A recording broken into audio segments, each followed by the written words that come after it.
Life is a series of decisions. Some small, like what do we eat for dinner?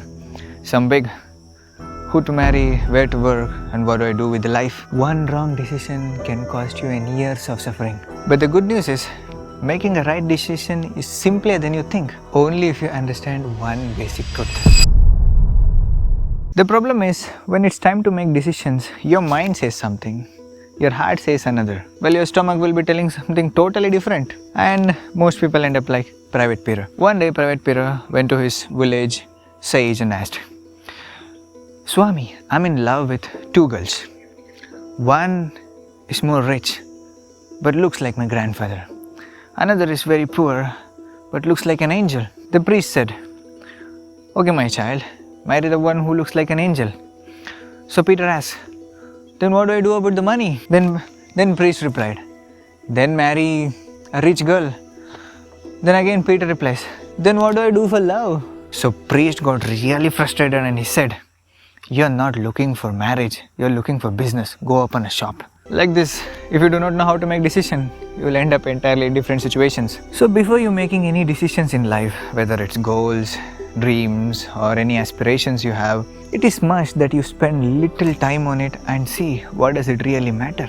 If I do this, will it still mean something to me after 25 years, 50 years? Will it still mean something when I'm on my deathbed? Because most of your goals are traps.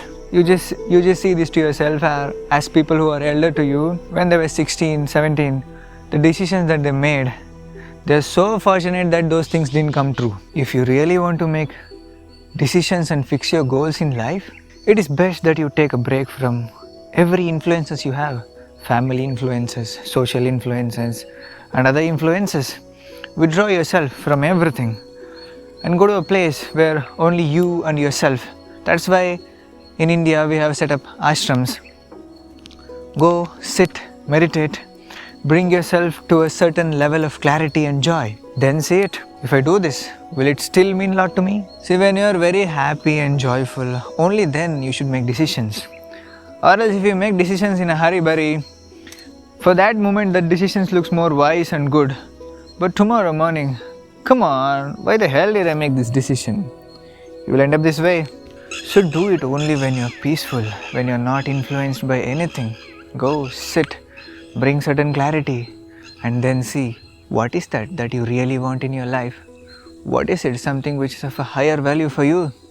For you, not for your wife, kids, parents. No, for you. Well, once you make a decision and start working on it, if you're absolutely into the work you're doing, a certain kind of personality will also develop within you. But you must be very conscious about the personality, the person you are when you're working and the person when you are alone. Because you see this, you're a very friendly family person and you got a job as a principal. Well, your student comes to college drugged up, you go to them and say, Hey my child, this is not the way to come to the college. If you do this, you will be the trending topic in the class. About whatever the funny talks they can do to you, they'll be doing that. Because we did it when we were in college. So, you need a certain kind of personality there. As a principal with rules and regulations, so that you nurture the lives which are coming to school in a certain way. But this is the problem with whole lot of people. When they get into some kind of, when they make some decisions and get into those things and when they start working on them, they'll really forget who they are and who they were. Because, see this, if you have a friend, you talk to friends who are going to become police or crime investigators. Right now they are calm, cool, composed, they're confused. You meet them after 3-4 years. Now all of a sudden you are confused because you don't know who you are talking to. The work they were doing got them so entangled that they forgot what's the real nature of themselves. So this is why certain level of clarity within you is very much necessary. You should know that, okay, right now I'm on this post. Once it is done, you must know when to keep it off. You should keep it off and be who you are. So this is why meditation is a must thing. Only during meditation you will keep yourself totally off. There is no such thing as you. You are a pure consciousness.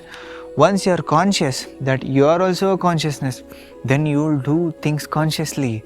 You know what things to do in a what way, you know in what situation how you should behave, because you get into professions, you get so deeply involved into it. You are a crime scene investigator, your job is just to doubt everything first. If the same thing carries out in your family, within your friends, or within your family, within your wife, within your kids, you will spoil your relationship with them because you made yourself that way. So you should know that time is the only currency you will spend without knowing its balance. So make sure you spend it wisely. Do not forget to invest yourself in yoga.